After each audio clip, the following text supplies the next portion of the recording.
আজকের এই সাধনপুর মাঠের ঐতিহাসিক জনসভা প্রমাণ করছে 4 তারিখে আমডাঙ্গার বিধায়ক হিসাবে বিশ্বজিৎ মাইতির নাম আমডাঙ্গায় লেখা হয়ে গেছে। তৃণমূলের ঘুঘুর বাসা ভেঙে দেয়া হবে, আজকের এই সমাবেশ থেকেই ভেঙে দেয়া হবে। মমতা ব্যানার্জির সমাবেশের দ্বিগুণ লোক হয়েছে, এখনো এর দ্বিগুণ লোক রাস্তায় আছে। আগের দিন মমতা ব্যানার্জি এসে বলে গেছেন উনি নাকি 100 বেডের হাসপাতাল করবেন আমডাঙ্গায় আর দত্তপুকুরে। এতদিন কোথায় ছিলেন? আমরা যখন এই দাবি তুলেছি যে আমডাঙ্গায় আমাদের গ্রামীণ হাসপাতালকে আমরা সুপার স্পেশালিটি হাসপাতাল করব, আমরা দত্তপুকুরে হাসপাতাল করব, আমরা দত্তপুকুরের বুকে জেনারেল ডিগ্রি কলেজ করব, তখন ওনার মনে পড়েছে এই সমস্ত কথা বলতে হবে না। রাস্তার উত্তর দিক থেকে একটা র্যালি আসছে, আমি তাদেরকে বলছি র্যালিটা একদম এই মাঠের দক্ষিণ দিক থেকে র্যালি আসছে, মাঠের রাস্তার দক্ষিণ দিক থেকে র্যালি আসছে। এই র্যালিটা একদম মাঠের উত্তর প্রান্ত দিয়ে ঢুকিয়ে দেবেন, মঞ্চের কাছাকাছি এদিকে ঢোকাবেন না, রাস্তার একদম উত্তর প্রান্ত দিয়ে মাঠের উত্তর প্রান্ত দিয়ে ঢুকিয়ে দেবেন। এখন বলছেন সাথী রাকেশ বেরা। ধন্যবাদ আজকের সভার সভাপতিকে। পুষে রেখে দিয়েছো এই নবান্ন কোম্পানি। তোমাকে বলছি, তোমার মাথা থেকে পায়ের নখ পর্যন্ত তোমার পাশে যারা আছে ওপর থেকে নিচে পর্যন্ত চোর চোর চোর চোর। যে কথা আমাদের বলা সে কথা আমডাঙ্গার তৃণমূল প্রার্থী বলে দিয়েছেন, নতুন করে আর বলার কিছু নেই। আজকের এই সাধনপুর মাঠের ঐতিহাসিক জনসভা প্রমাণ করছে 4 তারিখে আমডাঙ্গার বিধায়ক হিসাবে বিশ্বজিৎ মাইতির নাম আমডাঙ্গায় লেখা হয়ে গেছে। মমতা ব্যানার্জির সমাবেশের দ্বিগুণ লোক হয়েছে, এখনো এর দ্বিগুণ লোক রাস্তায় আছে, তারা আসছে। আর আমার দলের চেয়ারম্যান আর কিছুক্ষণের মধ্যে আমডাঙ্গায় আসছেন, যারা আমাদের কর্মীদের, বামফ্রন্টের কর্মীদের গ্রামে গ্রামে বুথে বুথে এখনো হুমকি দিচ্ছেন।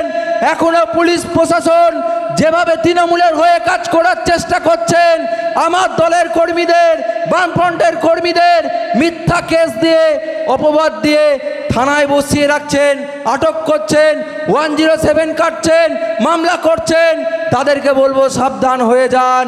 আমার দলের চেয়ারম্যান আর কিছুক্ষণের মধ্যে আমডাঙ্গায় আসছেন, তৃণমূলের ঘুঘুর বাসা ভেঙে দেয়া হবে, আজকের এই সমাবেশ থেকেই ভেঙে দেয়া হবে।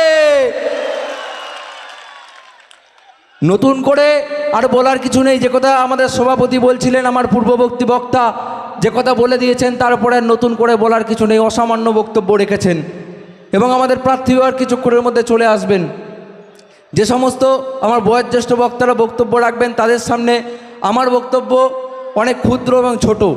আমি খুব সংক্ষেপে আমার বক্তব্য শেষ করব। এসআইআর নিয়ে, ওয়াকআপ নিয়ে মমতা ব্যানার্জি যে কথাগুলো বলেছেন সবই আপনারা জানেন। এই মমতা ব্যানার্জি বলেছিলেন যে আমি বেঁচে থাকতে এই পশ্চিমবঙ্গে এসআইআর হতে দেব না। আর এই সাধনপুর মাঠ সাক্ষী রয়েছে যে মমতা ব্যানার্জি এখনো বেঁচে আছে এবং এসআইআর হয়ে গেছে। মমতা ব্যানার্জি বলেছিলেন যে ওয়াকআপ বিল আমি পশ্চিমবঙ্গে লাগু হতে দেব না। ওয়াকআপ নিয়ে পশ্চিমবঙ্গে কোনো কোশ্চেন নেই। যদি ওয়াকআপ নিয়ে আপনারা গুলোগুলি করেন, আমার থেকে খারাপ কেউ হবে না। যদি ওয়াকআপ নিয়ে আন্দোলন করতে হয় দিল্লি গিয়ে আন্দোলন করুন। তাই আজকে আপনাদেরকেও বলবো, যখন কাসেম সিদ্দিকী ভোট চাইতে আসবে তাকেও বলে দেবেন ভোটটা দিল্লি গিয়ে চান, আমডাঙ্গায় নয়। আজকে এই পশ্চিমবঙ্গ সরকারের আমলে যেভাবে শিক্ষা ব্যবস্থার উপরে আক্রমণ করা হয়েছে, যেভাবে কলেজে কলেজে, স্কুলে স্কুলে শিক্ষকদের, প্রফেসরদের অনুপস্থিতি, চাকরিতে দুর্নীতি, শিক্ষক নিয়োগে দুর্নীতি করা হয়েছে, আজকে তার বিরুদ্ধে নওশাদ সিদ্দিকী আওয়াজ তুলেছেন, তার বিরুদ্ধে বামফ্রন্ট আওয়াজ তুলেছে, আইএসএফ আওয়াজ তুলেছে। আওয়াজ তুলতে গিয়ে তাকে কখনো মার খেতে হয়েছে, কখনো তাকে 42 দিন জেল কাটতে হয়েছে।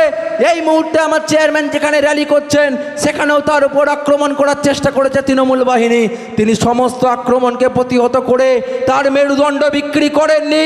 তিনি কাসেম সিদ্দিকী নন, তিনি নওশাদ সিদ্দিকী, আমাদের আইকন, এই পশ্চিমবঙ্গের আইকন।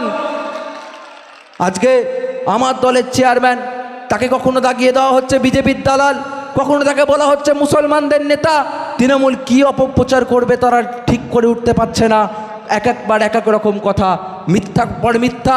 যেমন মমতা ব্যানার্জি মিথ্যার পর মিথ্যা বলেন, তেমনি আমাদের প্রার্থী তো বলেইছেন মমতা ব্যানার্জি যদি বলে আমি আগুনে ঝাঁপ দেবো, সুতরাং তিনিও মমতা ব্যানার্জির মতো মিথ্যা কথা শুরু করেছেন। এই আমডাঙ্গার মাঠে সেখানে যখন ওই তৃণমূলের কর্মী সভা হচ্ছিল, সেখানে আমাদের যিনি এমএলএ রয়েছেন তিনি বলতে উঠে বলছিলেন আমি তো আমডাঙ্গায় উন্নয়ন করেছি, নতুন করে আর কাসেম সিদ্দিকী কী উন্নয়ন করবে। তখন এমএলএর হাত থেকে মাইক্রোফোন কেড়ে নেওয়া হয়েছে। তৃণমূল নেতারা মেরে ঠোঁট ফাটিয়ে দিয়েছে। আর যখন কাসেম সিদ্দিকীকে বলা হচ্ছে কি ঘটনা ঘটেছে, উনি বলছেন আইএসএফ আর বিজেপি মিলে আমাদের সবাই আক্রমণ করেছে। তার এই মিথ্যাচারের পর তিনি যদিও বা 20-25 হাজার ভোট পেতেন, সেটাও আর পাবেন না। উনি বলছেন না যে আমার এখানে আইএসএফের সঙ্গে কোনো প্রতিদ্বন্দ্বিতা নেই, আমার প্রতিদ্বন্দ্বিতা এখানে বিজেপির সঙ্গে। ঠিকই বলেছেন, কারণ উনি জানেন এখানে আইএসএফ জিতে যাচ্ছে, প্রথম হচ্ছে, আর ওনার আর বিজেপির তৃণমূল আর বিজেপির সঙ্গে প্রতিদ্বন্দ্বিতা কে সেকেন্ড হবে আর কে থার্ড হবে সেই নিয়ে। আইএসএফের সঙ্গে তৃণমূলের কোনো প্রতিদ্বন্দ্বিতা নেই। ওনারা বলেন বারবার করে, মমতা ব্যানার্জি এসে বলে গেছেন যে আইএসএফ বিজেপির দালাল, যদি আইএসএফকে ভোট দেন তাহলে বিজেপি ক্ষমতায় চলে আসবে। আমার দলের চেয়ারম্যান বারবার সমাবেশ থেকে, ওপেন প্ল্যাটফর্ম থেকে মমতা ব্যানার্জির উদ্দেশ্য করে তিনি বারবার করে বলেছেন যে আসুন মমতা ব্যানার্জি থাকবেন আর আমার দলের পৃষ্ঠপোষক থাকবেন, এক জায়গায় বসবেন, লিখিত হবে যে আইএসএফ যে জায়গায় প্রার্থী দিয়েছে, যদি সেখানে বিজেপি জেতে তাহলে মমতা ব্যানার্জি যা শাস্তি দেবেন আমার দলের পৃষ্ঠপোষক মেনে নেবেন, আর যদি তৃণমূল কংগ্রেস যেখানে প্রার্থী দিয়েছে সেখানে যদি বিজেপি জেতে আমরা যা শাস্তি দেবো মমতা ব্যানার্জিকে মাথা পেতে নিতে হবে। মমতা ব্যানার্জি এই চ্যালেঞ্জ অ্যাকসেপ্ট করেননি, কারণ শ্রমিক ভট্টাচার্য বলেছেন যে সেদিন যদি লেবার রুমে অটল বিহারী বাজপেয়ী আর লালকৃষ্ণ আডবাণী না থাকতেন তাহলে তৃণমূল কংগ্রেস দলটার জন্মই হতো না। এখান থেকেই পরিষ্কার তৃণমূল কংগ্রেসের জন্ম হয়েছে বিজেপির গর্ব থেকে। তাই বিজেপির সবচেয়ে বড় দালাল মমতা ব্যানার্জি আর তৃণমূল কংগ্রেস, সেটা আজকে মানুষের কাছে পরিষ্কার। তাই আসন্ন বিধানসভা নির্বাচনে আগামী 29 তারিখ খাম চিহ্নে আপনাদেরকে ভোট দিতে হবে। এই রাখানা সিনিয়র মাদ্রাসায় আমরা আলিয়া বিশ্ববিদ্যালয়ের ক্যাম্পাস করব। আমরা আগের দিন মমতা ব্যানার্জি এসে বলে গেছেন উনি নাকি 100 বেডের হাসপাতাল করবেন আমডাঙ্গায় আর দত্তপুকুরে। এতদিন কোথায় ছিলেন? আমরা যখন এই দাবি তুলেছি যে আমডাঙ্গায় আমাদের গ্রামীণ হাসপাতালকে আমরা সুপার স্পেশালিটি হাসপাতাল করব, আমরা দত্তপুকুরে হাসপাতাল করব, আমরা দত্তপুকুরের বুকে জেনারেল ডিগ্রি কলেজ করব, তখন ওনার মনে পড়েছে এই সমস্ত কথা বলতে হবে আমডাঙ্গায় গিয়ে। ওনাকে এখান থেকে প্রশাসনিক কর্তারা রিপোর্ট পাঠিয়েছেন আপনি আমডাঙ্গায় গিয়ে এই প্রতিশ্রুতিগুলো দিন। তাই উনি এসে প্রতিশ্রুতি দিয়ে গেছেন। ওনার মিথ্যা প্রতিশ্রুতিতে আর আমডাঙ্গার মানুষ ভুলবে না। পার্থভৌমিককে আমডাঙ্গার মানুষ জিতিয়েছিল, ব্যারাকপুরের মানুষ জিতিয়েছিল। পার্থভৌমিককে জেতার পরে আর আমডাঙ্গায় দেখা যায়নি।